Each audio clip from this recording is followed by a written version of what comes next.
वनपुर गांव जंगल के बगल में बसा एक हरा भरा गांव था। वहां के लोग जंगल से मिलने वाले फल, फूल, जड़ी बूटियां दूसरे गांव में जाकर उसे बेच अपना गुजर बसर करते थे।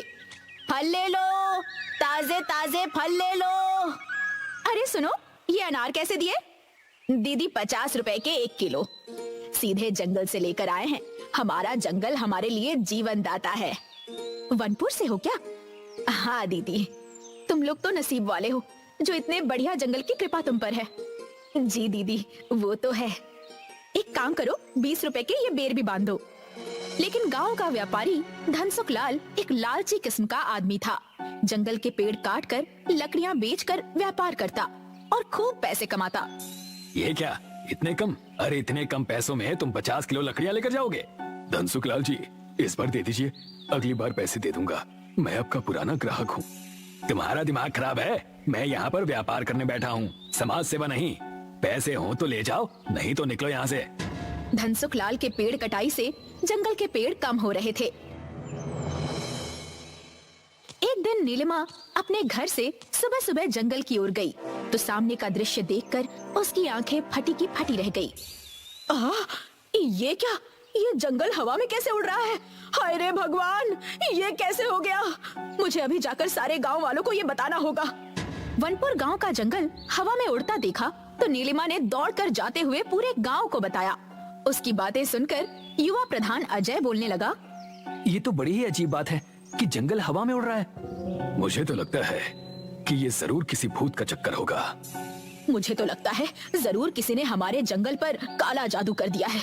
अरे अगर जंगल इस तरह से हवा में उड़ेगा तो हम कैसे अपना गुजर बसर करेंगे? कैसे जाकर फल फूल तोड़ेंगे और उसे बेचेंगे? गांव वाले तो मर ही जाएंगे। अजय ने बीच में रोकते हुए कहा, नीलिमा दीदी, आप शांत रहिए, ऐसा कुछ नहीं है। मामला क्या है ये तो वहाँ जाकर ही पता चलेगा। ना बाबा, हम तो वहाँ नहीं जाएंगे, हमें डर लगता है।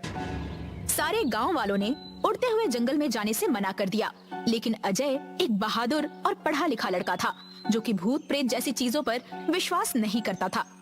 मैं जाता हूँ, जाकर देखता हूँ कि मामला क्या है। अरे लेकिन जाओगे कैसे?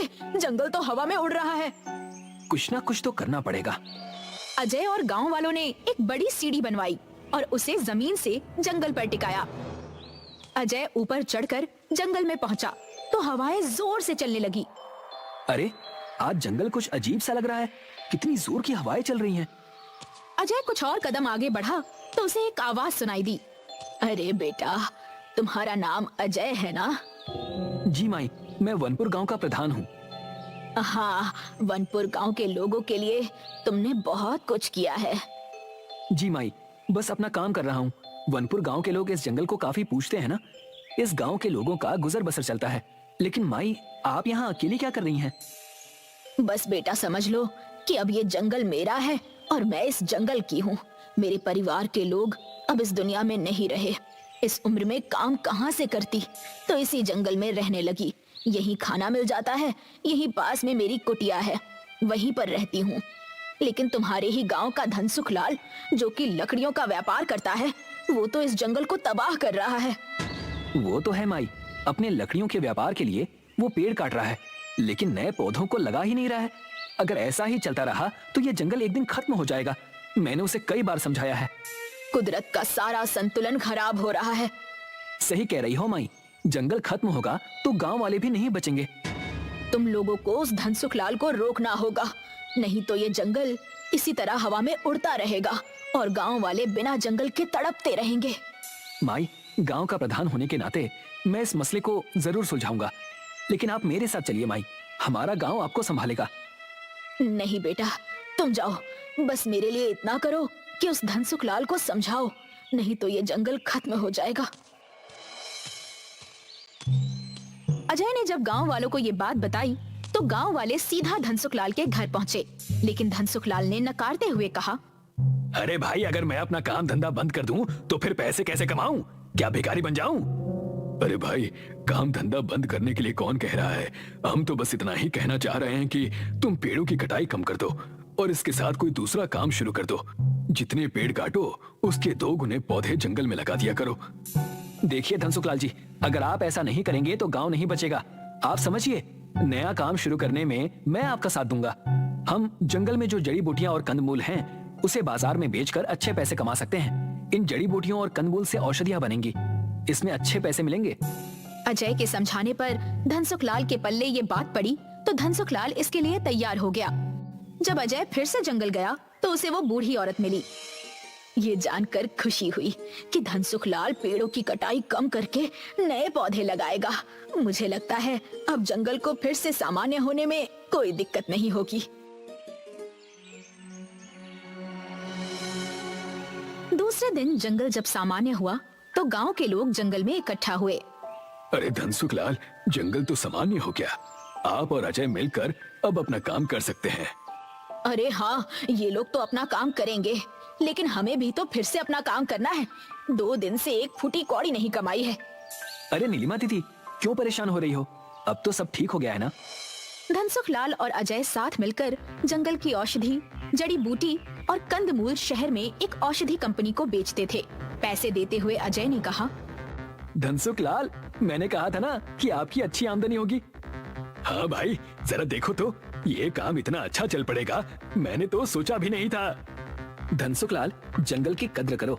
आप एक काम कीजिए, ये जो लकड़ियों का व्यापार है ना, इसे भी बंद कर दीजिए। जितना हम जंगल को बचाएंगे, उतना ही जंगल हमें बचाएगा। हाँ हाँ हाँ, सोचूंगा इस बारे में। धनसुखलाल का खास आदमी भीमा कंदमूल के लिए जमीन खोद रहा था तो उसे एक मटकी मिली जिसमें खजाना था। भीमा मटकी लेकर धनसुखलाल और अजय के पास आया। जब वो दोनों बरगद के पेड़ के नीचे बातें कर रहे थे, मालिक, मालिक, ये देखो क्या है, खजाना मिला है खुदाई करने के दौरान। अरे वाह, इतने सारे सोने और चांदी के सिक्के, मैं तो इसे बेचकर अमीर बन जाऊंगा। धनसुखलाल, आप ये कैसी बातें कर रहे हैं? ये धन हमें जंगल से मिला है, इस पर किसी का भी एकाधिकार नहीं है। इससे हम जंगल में और ज्यादा पौधे लगाएंगे, गांव की सड़कें, अस्पताल, स्कूल और साफ पीने का पानी, इन सब की व्यवस्था करेंगे। मतलब तुम इसे अपने घर ले जाकर इसमें से कुछ खजाना अपने लिए निकाल लोगे, है ना? धनसुखलाल जी, ये धन ना मेरे घर जाएगा और ना ही आपके। ये जंगल की अमानत है, इसे यही रहने देते हैं। अजय की बात सुनकर लालची धनसुखलाल तब तो चुप रहा, लेकिन अपने घर आने के बाद भीमा से कहने लगा, भीमा, उस मटके के खजाने का विचार अभी भी मेरी जहन में चल रहा है। क्या करूं? करना क्या है मालिक, आज रात ही जाकर उस मटकी को चोरी कर लीजिए। कह देंगे कि चोर ने चोरी की है। किसकी हिम्मत होगी आप पर उंगली उठाने की? उस मटकी को मैं ले लूंगा। आज रात ही वो मटका मैं अपने कब्जे में कर लूंगा। चांदनी रात में जंगल में कुछ हलचल महसूस हुई। धनसुखलाल ने मटकी के पास आकर मटकी में हाथ डाला तो एक सांप ने धनसुखलाल को डस लिया। धनसुखलाल की चीख से पूरे जंगल की शांति भंग हो गई।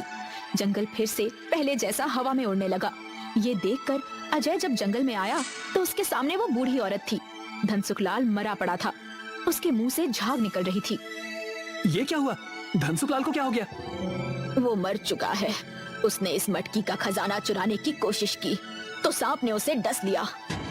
धनसुखलाल अपने लालच से जीत ना सका। अपने लालच की वजह से उसकी ये हालत हो गई। लेकिन माई, आपको ये सब कैसे पता? ये कहते ही वो बूढ़ी औरत अपने असली रूप में आ गई। अजय, मैं वन देवी हूँ। मैं इस जंगल की रखवाली करती हूँ। मैंने ही ये जंगल को उड़ाकर गांव से दूर किया है। धनसुखलाल जैसे लोगों की वजह से आज जंगल खतरे में है। तुमसे जिस दिन मुलाकात हुई तो लगा कि तुम्हारे जैसा अच्छा इंसान जरूर इस जंगल को बचाएगा, लेकिन धनसुखलाल जैसा लालची आदमी इस कार्य में बाधा था, इसलिए उसे मरना ही था। वन देवी की बातें सुनकर अजय को धनसुखलाल की गलती का एहसास हुआ, लेकिन वो एक अच्छा इंसान था। हे देवी माँ, माना कि धनसुखलाल एक लालची व्यापारी है और उसने गलती भी की है, लेकिन देवी माँ, इसमें उसकी बीवी बच्चों का क्या कसूर है? इसके बिना उनका क्या होगा? आप अपनी कृपा करके इसे फिर से जीवित कर दीजिए। मैं वादा करता हूँ कि ये अब इस जंगल से दूर ही रहेगा। अगर इसने ऐसा करने से मना कर दिया तो गांव वालों की मदद से मैं इसे गांव से बाहर निकाल दूंगा। आप इसे जीवित कर दीजिए। वाह अजय, तुम एक अच्छे प्रधान ही नहीं बल्कि एक अच्छे इंसान भी हो। मैं इसे अभी जिंदा करती हूँ, लेकिन इसे तुम समझा देना कि जंगल की कटाई ना करे। जी, मैं ऐसा ही करूँगा। वन देवी के हाथ से निकले प्रकाश किरण से धनसुखलाल फिर से जिंदा हो गया। देवी गायब हो गई, जंगल सामान्य हो गया। उसे जब अजय ने सारा किस्सा बताया तो उसकी आंखों में पछतावे के आंसू थे। मुझे माफ कर दो, मैं अपने लालच में अंधा हो गया था। मुझे पैसों के सिवा कुछ भी दिखाई नहीं दे रहा था, लेकिन मुझे अब अपनी गलती का एहसास है। अजय, मैं आज से ही जंगल कटाई का काम बंद कर दूंगा और जंगल की भलाई के लिए काम करूंगा। धनसुखलाल, ऐसा ही करना होगा, तभी तो हम अपनी आने वाली पीढ़ियों को एक अच्छी दुनिया दे पाएंगे। हमें अपने लालच को छोड़कर इंसानियत के लिए जीना होगा। कर्नाटका के गांव कुरांगिनी में कुछ आदिवासी रहते थे जो हमेशा अपने पितृदेव यानी अपने कुल देवता की सेवा करते थे। उनका मन था कि कुल देवता की पूजा अर्चना करके ही उनका जीवन बहुत अच्छा और बहुत सुकून से गुजरेगा। उनके घर भी हवा में झूलते हुए बने थे। वो चाहते थे कि गैर समाज का व्यक्ति उनके पास ना आए और ना ही वो किसी के पास जाना चाहते थे। हमेशा से खेतों से चावल और दाल और कई सारे फल खाकर अपना जीवन व्यतीत करते। उसी वक्त कुरांगिनी के पास वाले गांव में कुछ बच्चे कैंपिंग करने गए थे। चंदू, मंगलू और कविता। मुझे तो अब तक यकीन नहीं हो रहा है कि मैं हॉलिडे पर आई हूँ। सच कहा, यहाँ हम कुछ दिनों तक कैंप करेंगे और आसपास की चीजें भी ढूंढ निकालेंगे। मजा आएगा। हाँ, और सुबह होते ही हम आसपास के गांव घूमने जाएंगे और देखेंगे कि वहाँ क्या है। कुरांगिनी गांव के पास के कैंपिंग स्पॉट पर तीनों दोस्त आराम करने लगते हैं। सुबह होते ही उन्होंने तय किया कि सारे घूमने जाएंगे कुरांगिनी की तरफ।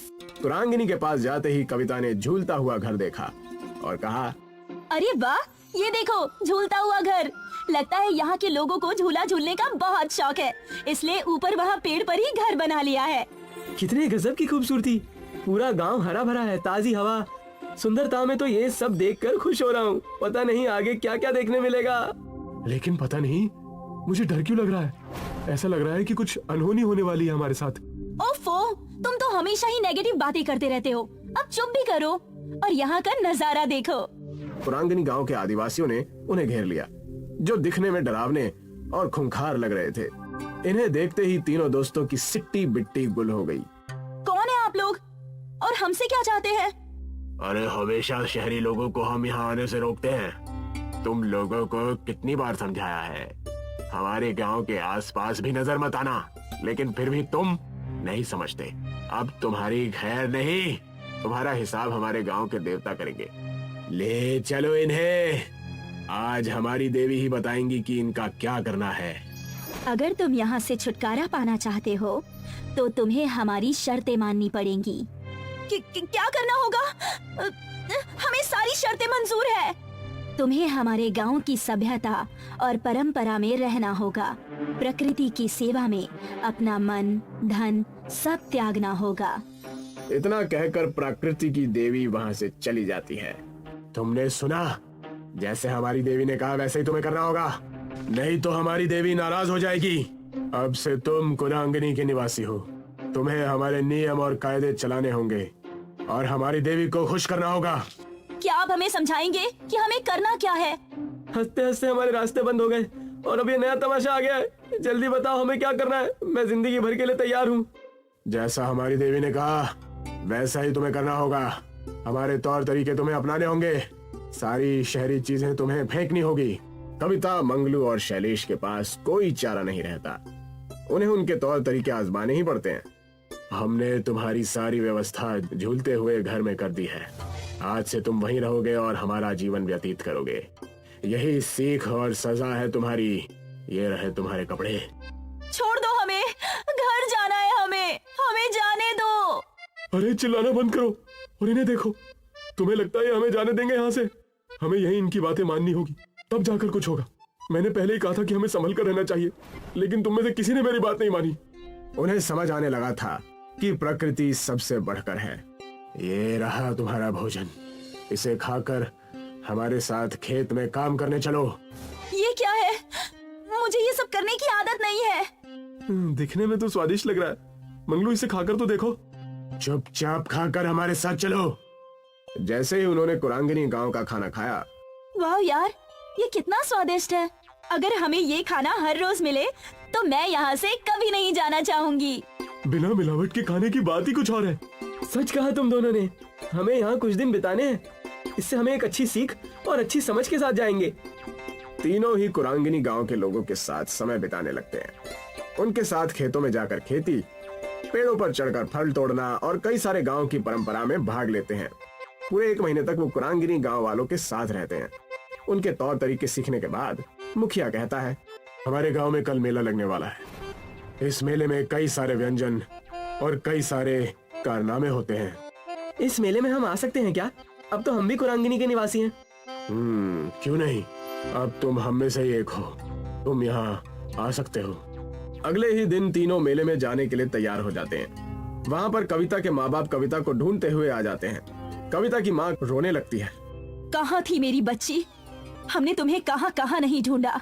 इन लफंगों के साथ हमें पता था कि तुम किसी मुसीबत में हो। कुरांगिनी गांव के लोग कविता के पिता की बात सुनकर डर जाते हैं। तब कविता कहती है, लेकिन पिताजी, इसमें इनकी कोई गलती नहीं है। मुखिया जी ने अपना कर्तव्य निभाया और हमें एक बहुत अच्छी सीख दी जो कोई स्कूल या कॉलेज हमें नहीं दे पाता। इस गांव में आने के बाद हमने हमारी प्रकृति के बारे में जानने का बड़ा अवसर प्राप्त किया। हमें पता चला कि हमारी दुनिया से बढ़कर भी कुछ चीज है। मैं शुक्रगुजार हूँ इस कुरांगिनी गांव और यहाँ के लोगों का जो हमें यहाँ आने का मौका मिला। सब कुछ सुनने के बाद मुखिया कहते हैं, देखा, हमारे साथ रहने का नतीजा। मुझे गर्व है तुम तीनों पर। हमें तुम्हें यही सिखाना था। मुझे तो तुम तीनों पर नाज है। प्रकृति देवी की शर्त पूरी होती है। अब तुम यहाँ से जा सकते हो और अपना सामाजिक जीवन बिता सकते हो।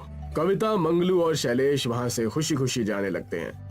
हम आप सब से मिलने साल में एक बार जरूर आएंगे और शहर जाकर लोगों को प्रकृति के बारे में सतर्क करेंगे।